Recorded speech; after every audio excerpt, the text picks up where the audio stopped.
আপনি বললেন যে কোরআন শরীফে নাকি কোথাও কোনো ভুল নেই।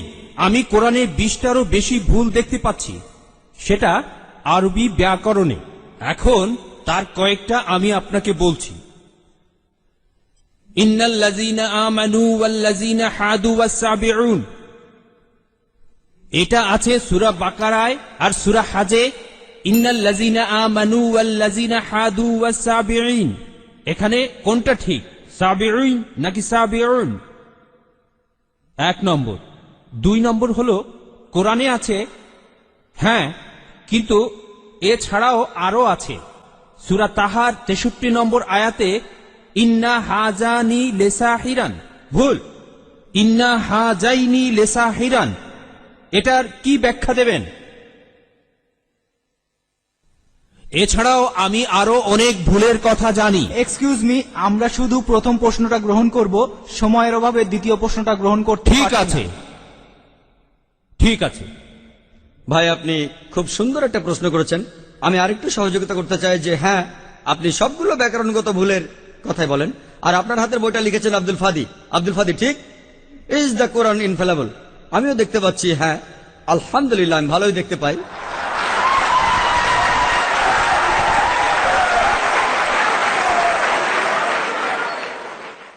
আমি এই 20টা ভুলের সবগুলোর উত্তর দেব, কারণ আমি বইটা পড়েছি। আমি সবগুলোর উত্তর দেবো ইনশাল্লাহ, ইনশাল্লাহ। 1 নম্বর পয়েন্ট ভাই, 1 নম্বর পয়েন্ট, এখানে 1 নম্বর পয়েন্ট হলো যে আরবির সব ব্যাকরণ এসেছে কোরআন থেকে। কোরআন হলো সর্বোচ্চ আরবি বই, যে বইটাতে সবচেয়ে উঁচু মানের সাহিত্য আছে। আরবি ভাষার সব ব্যাকরণ এসেছে কোরআন থেকেই। কোরআন হলো ব্যাকরণের মূল গ্রন্থ, আর কোরআন যেহেতু ব্যাকরণের মূল গ্রন্থ এবং সব ব্যাকরণ এসেছে কোরআন থেকে, কোরআনে কোনো ভুল থাকতে পারে না। 1 নম্বর পয়েন্ট। 2 নম্বর পয়েন্ট, 2 নম্বর পয়েন্ট, 2 নম্বর পয়েন্ট। ব্যাপারটা এরকম যে আপনি একটা রুলার নিলেন আর সেই রুলারের গায়ে দাগ কাটা আছে, তারপর বললেন যে মাপটা ভুল হয়েছে। এটা বেশ অযৌক্তিক। 2 নম্বর পয়েন্ট, আরবে বিভিন্ন আলাদা আলাদা গোত্রে, আপনি যদি আরবি জানেন, আর ডক্টর উইলিয়াম ক্যাম্বেল আমার সাথে একমত হবেন যে আরবের গোত্রগুলোর মধ্যে ব্যাকরণ মাঝে মধ্যে বদলে যায়। কিছু কিছু আরবীয় গোত্রে যে শব্দটা স্ত্রীবাচক, অন্য আরেক গোত্রে সেটাই পুরুষবাচক। একই শব্দ, তবে গোত্রভেদে ব্যাকরণ বদল হতে থাকে, এমনকি শব্দের লিঙ্গ বদলে যায়। তাহলে আপনি কি কোরআনকে সবগুলো ব্যাকরণ দিয়ে পরীক্ষা করবেন? না।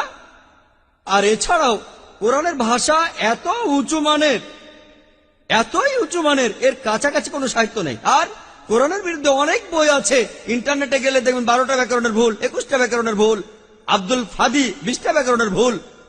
আপনাদের কি ধারণা খ্রিস্টানরা এই ভুলগুলো বের করেছে? কারাই ভুল বের করেছে জানেন? কারা করেছে? মুসলমানরাই। মুসলমান পণ্ডিতরা, যেমন জামকশারি, তারা এটা করেছেন। কোরআনের ব্যাকরণ এত উঁচু মানের যে কোরআনের ভাষা মাঝে মধ্যে প্রচলিত আরবির বিরুদ্ধে যায়। কোরআনের ব্যাকরণ এত উঁচু মানের, কোরআনের ব্যাকরণ এতই উঁচু মানের, এজন্য তারা উদাহরণ দিয়েছে। আমিও কয়েকটা উদাহরণ দেব, এতে আপনারা সবগুলো উত্তর পেয়ে যাবেন। তারা উদাহরণ দিয়েছে যে কোরআনে লেখা আছে লূত আলাইহিস সালামের গোত্রের লোকজন, তারা সকল নবীকে ত্যাগ করেছে। বলা আছে সব নবীকে তারা বর্জন করেছে। ডক্টর উইলিয়াম ক্যাম্বেল বললেন যে নূহ নবীর গোত্রের লোকজন, তারা নবীদের ত্যাগ করেছে। আমরা ইতিহাস থেকে জানি যে মাত্র একজন নবীকে তাদের কাছে পাঠানো হয়েছিল। তাহলে এখানেও ব্যাকরণের ভুল আছে। কোরআনে বলা উচিত ছিল একজন নবীর কথা, বহুবচন না। আর আমি একমত, আর আমার আপনার মতো লোকের কাছে মনে হবে এটা ব্যাকরণের ভুল। কিন্তু যদি আপনারা আরবদের লেখা বইগুলো পড়ে থাকেন, কোরআনের আসল সৌন্দর্য কি? সৌন্দর্যটা হলো কোরআনে কেন একজন নবীর কথা না বলে নবীদের কথা বলা হয়েছে। আপনারা জানেন কেন? কারণ আমরা জানি যে সব নবীদের হেদায়েতের বাণী মূলত একটাই, যে ঈশ্বর একজনই, তাওহীদের বাণী, আল্লাহ সুবহানাহু ওয়া তাআলার বাণী। লূত আলাইহিস সালামের লোকজন এবং নূহ আলাইহিস সালামের লোকজন তাদের নবীকে ত্যাগ করেছিল, আর পরোক্ষভাবে নিজেদের নবীকে ত্যাগ করে তারা সব নবীদেরই ত্যাগ করেছিল।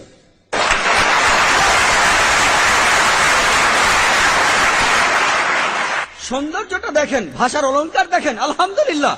আপনার মনে হতে পারে এটা ব্যাকরণের ভুল, কিন্তু এটা ভুল নয়। একইভাবে নূর সারওয়ার নামে একজন বলেছেন যে কোরআন বলছে কুন ফা ইয়াকুন, হ বললে হয়ে যায়। এটা নাকি হবে কুন ফা কানা, হ বললে হয়ে যেত। হ্যাঁ, আরবির পাস্ট টেন্সে কুন ফা কানা, কুন ফা ইয়াকুন নয়, কিন্তু কুন ফা ইয়াকুন আরো উঁচু মানের। বলা আছে আল্লাহ তিনি